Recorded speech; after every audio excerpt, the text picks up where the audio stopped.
నిర్మలా సీతారామన్ గారు ఈరోజు ప్రవేశపెట్టినటువంటి బడ్జెట్లో తెలంగాణ పదాన్ని ఉచ్చరించలేదు.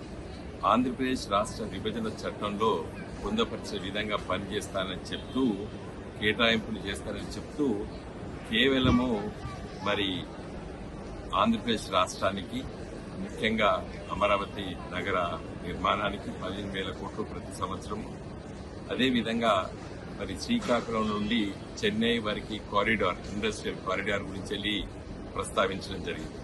మరి తెలంగాణ రాష్ట్రానికి వచ్చేసరికి హైదరాబాద్ నుండి బెంగళూరు అని ప్రస్తావించారు. కానీ హైదరాబాద్ నుండి బెంగళూరుకి కేవలము 150 కిలోమీటర్లు మాత్రమే తెలంగాణలో ఉంటుంది. మిగతాదంతా కూడా ఆంధ్రప్రదేశ్ రాష్ట్రంలో రాయలసీమ ప్రాంతం ఉంటుంది. నిజంగా తెలంగాణకి కారిడార్ ప్రకటించదలుచుకుంటే హైదరాబాద్ టు నాగ్పూర్ ప్రకటిస్తే యావత్తు తెలంగాణ జిల్లాలో, ముఖ్యంగా ఉత్తర తెలంగాణ జిల్లాలో కూడా మరి ఆ కారిడార్ ఉపయోగపడవచ్చు. అయితే మరి పోలవరం ప్రాజెక్టుకి మరి జాతీయ హోదా ఇవ్వడం జరిగింది. ఇప్పటికే చాలా కేటాయింపులు చేశారు, ఇంకా చేస్తామని చెప్తున్నారు. మంచిదే, దానికి ఎవరికి అభ్యంతరం లేదు.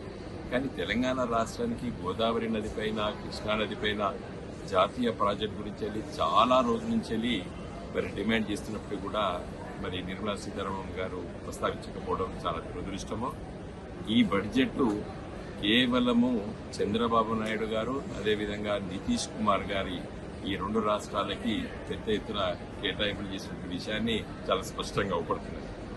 మరి ఈరోజు పార్లమెంట్లో బీజేపీకి 8 మంది, కాంగ్రెస్కి 8 మందిని తెలంగాణ ప్రజలు గెలిపించారు.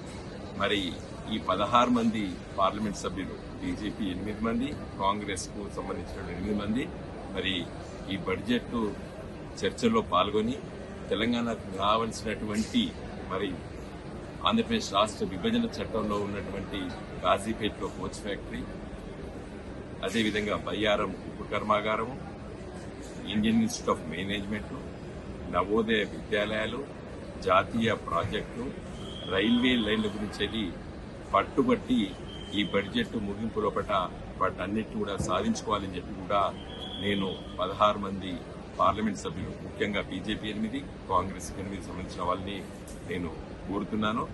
మేము పార్లమెంట్ సభ్యులుగా ఉన్నటువంటి సందర్భంలో చాలా విషయాలపై పోరాటం చేశాం, కొన్ని సాధించాము, ఇంకా కొన్ని సాధించుకోవాల్సినవి ఉన్నాయి. కాబట్టి మీరు కూడా ఆ విధంగా ప్రయత్నం చేయాలని చెప్పి నేను కోరుతున్నాను.